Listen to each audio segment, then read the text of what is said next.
Hey everybody, welcome to Breakfast with Bob from .tev Challenge Roth, powered by HEP. My name is Bob Babbitt. We're brought to you by Master Spas, SFuels Go Longer, HOKA Let's Fly, Form Smart Swim Goggles, Zoot Sports, the original triathlon brand, Premium Plus Sports, and of course our Challenged Athletes Foundation. Our next guest, author, coach, former pro athlete, Mr. Jim Vance. How you doing, Jimmy? Wonderful. That was a long time ago. I was going to say that former pro athlete, you're probably going, wait, who's, oh yeah, I did that. This is the one race I regret never having done. It's pretty special, huh? Oh, I'm so glad to be here. This is Yes. like a dream come true. And, a lot of people don't know this, but, in all the years that I've been working with Ben, the first thing I told him was, hey, not the first thing, but the first discussions about going long were Roth. Yes, no question. Yes. It's a great way to get going. And he did Arizona last year. Mm-hmm. And what were your takeaways from his first race at Arizona? Oh, that was because originally I told him when you debut at this distance, you want to come to Roth. And then, we just had such a great St. George. He was so fit. Yes. And, and he had a baby coming, and I felt like, let's leverage this fitness, but there weren't many options. No. And so I said, you know what? Let's just throw our hat in the ring, and, it's right there in your hometown. You can sleep in your own bed, and let's show up and see how it goes. And if you don't feel it, I said, you can drop out, but, if it goes well, let's see. And, there's no pressure. No one's expecting anything from you. Nope. In fact, it's just they don't know what to expect. They've no, and neither do we. Neither do we. Because it's the first time he's going long. And it went pretty darn well. I think 7:51, and it was the fourth fastest debut in the history of Ironman racing or long course racing. And so it was pretty good, and it really excited him. I can tell you, there was a real change in Ben that I've noticed. Last year was a struggle. Let's be honest. Yeah. Up until that, until St. George. Up until St. George, Yeah. We had issues. We had sickness. We had family sickness. We just couldn't stay consistent with what we were doing. There were these setbacks. He would show up to races, and although there was improvement, we were still very off of where we needed to be because of that. And then we finally just stuck together a nice, consistent summer. And even though, he was going to these races, the numbers were getting better. So he believed in everything we were doing. He's like, we're getting there. And then all of a sudden, between Collins Cup and St. George, he went to St. George at a great training camp focused there and just really became super fit. And next thing we know, he even told me, he said, Jim, it feels like 2017 all over again before the race. We put his name on the map in Chattanooga. Yes. At the 70.3 Worlds. Yeah, went and got second. Yeah, and exactly. so to come back here and come back and St. George gets second. To Kristian Blummenfelt, who's won everything. He has. And go head with him, and wasn't afraid. To me, the fact he wasn't afraid to take it to him. Wasn't afraid to run away from him when he got up to the golf course up there. That's one thing about Ben. Like, Ben's never going to be, well, we'll let you go first. You're Kristian or Gustav you're this, or whoever, you're that. Jan. Ben's like, you're going to have to earn it Right. against him.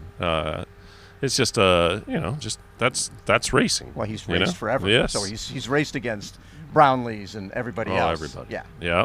And so he's not intimidated in the moment by any means by any athlete. We went through that, and he finished that. He said, Jim, that was so much fun. And even Arizona, it was like, okay, it was a new challenge. It was something different. Right. And so he finished the year, and he said, Jim, I loved that feeling. I love going to big races and being competitive. And if I'm going to stay in this sport a long time and be really successful, that's where we need to change our focus. Right. So we haven't raced much this year. Right.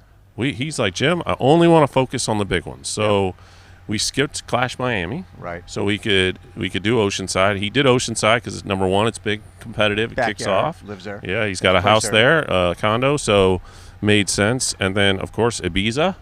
And then we came off Ibiza, and it's like, okay, back to work, and now challenge is the focus. Challenge Roth. So here we are, and training's prep's gone great.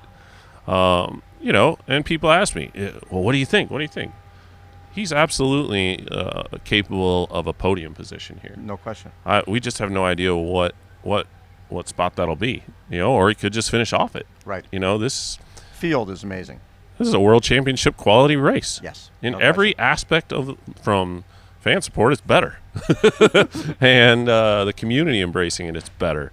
The field is absolutely stacked. And, now it's looking like the water temp's back up. So with this heat kind of today and yesterday. Might be non-wetsuit? Might be non-wetsuit. Oh, that's great for Ben. It would be. And a few others of those swimmers that want to get a little time on, say, a Magnus Ditlev, a Joe Skipper, a Patrick Lang.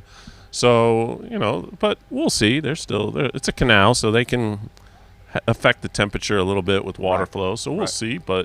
And tomorrow it's going to really cool down. Right. We'll see. But we're ready for anything. The course has been amazing. Isn't it amazing? Oh, it's beautiful. The bike course is just spectacular. And the run course. Everything about this event. The swim. When you're out at the swim with the hot air balloons overhead and symphony music being played, classical music. Oh, really? I haven't seen that part yet. Oh, my God. It's the feeling is unlike anything I've ever been at. Plus, we're sitting inside a stadium that wasn't here a week ago. Exactly. Right? A 5,000 seat stadium that they built for this. I know. And I've seen some of the highlights of the finish, and I'm like, man, I hope I can get inside the stadium when Ben finishes. Well, one year, that'd be awesome. I mean, it was Macca and Lothar Leader were coming in the stadium, and normally the first person usually has a gap.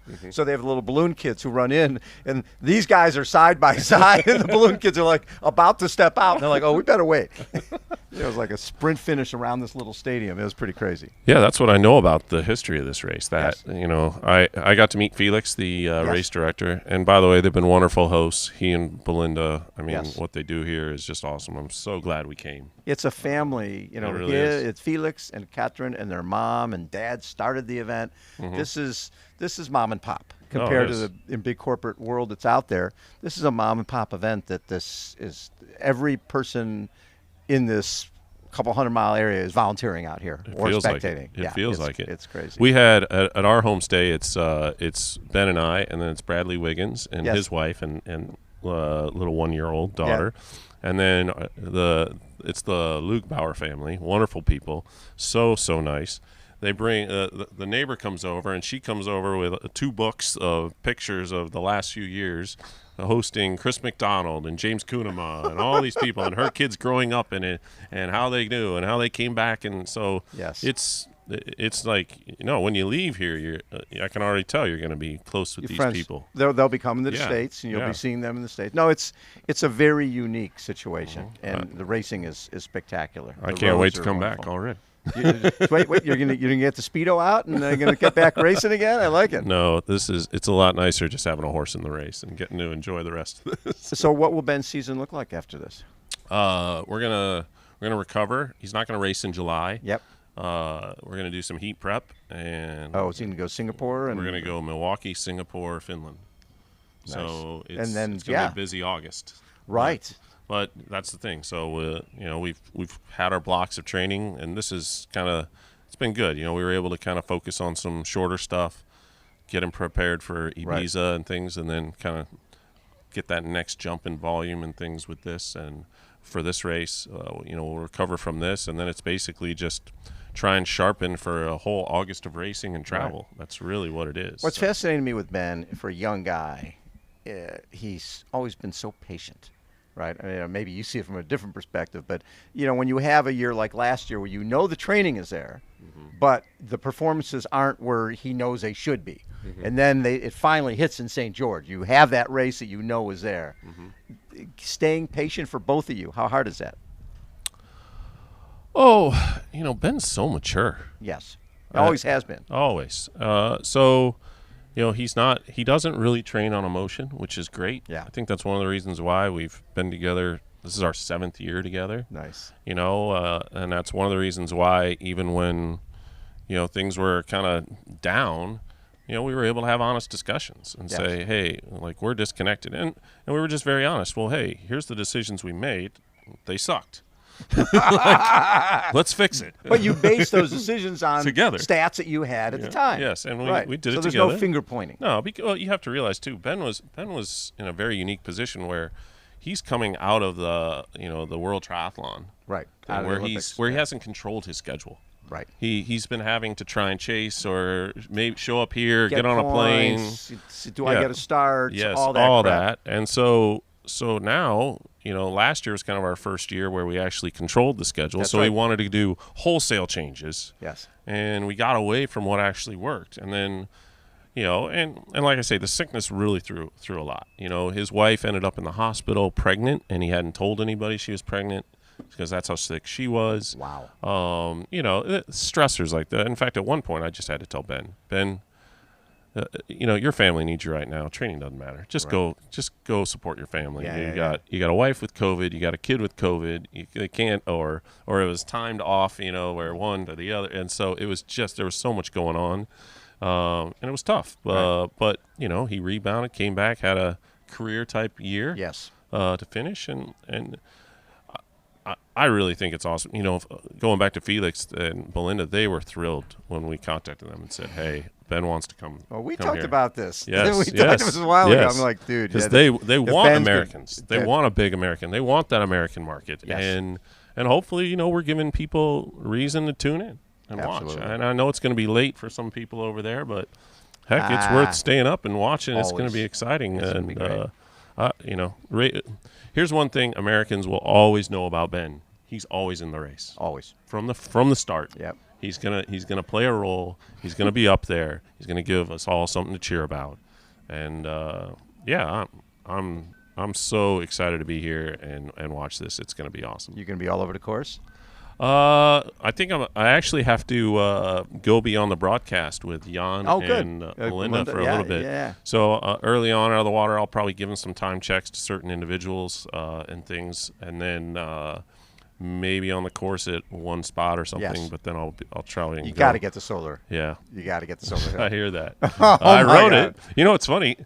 It's not even that big of a hill. No. It really isn't. It's there's definitely harder climbs, but it's just the one that everybody goes to. 50,000 people out there. Yes. Oh, I it's was crazy. talking to Willie Stewart, one of our challenge athletes. He goes, Yeah. that first lap with all the crowds is great, but then the second lap for him, he goes, it was a little quiet because everybody was gone. Everybody was at the finish. They're back over the beer mile. They're watching everything else, but it is crazy. It is a three-ring circus. You are going to love watching every aspect of this.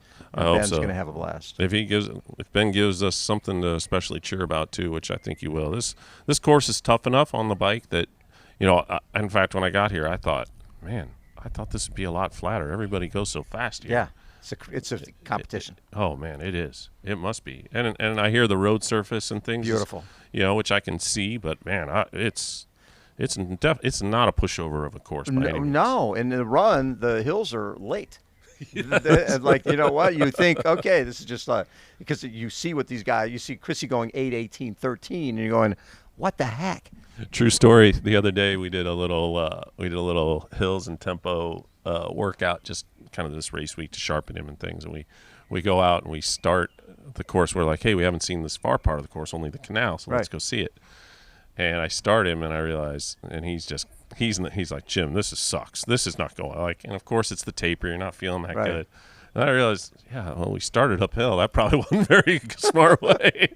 And then, but he turned around and at the downhill, and he's like, hey, this feels great. This is awesome. And it's just that that's how challenging that kind of section can be. Yeah. I had to tell him, well, just remember how awesome it feels at mile, 20 or, K number 35 Yes. to 42. Yeah. So it'll be great. It's what a field. I'm, let's be honest, Ditlev is got to be the favorite based upon Ibiza. Defending champion here. We're not afraid of Magnus. We performed well against him in St. George, but he has our absolute respect. Yep. Sam Laidlow, another guy. You just don't know what Daniel to expect from Bakkegaard. Sam. Bakkegaard beat us in Ibiza. Yeah. So That's what's so great about this. Putting the best people on a great course. It just, you get the fireworks. It is. Love it. And, I can't wait to stand here and hopefully cheering Ben. Love it. Thank you, Jimmy. Always a pleasure. Sure. Thanks for having me. Jim Vance has been our guest, everybody. Again, Breakfast with Bob from the Challenge Roth, powered by HEP. Hold on. We will be right back.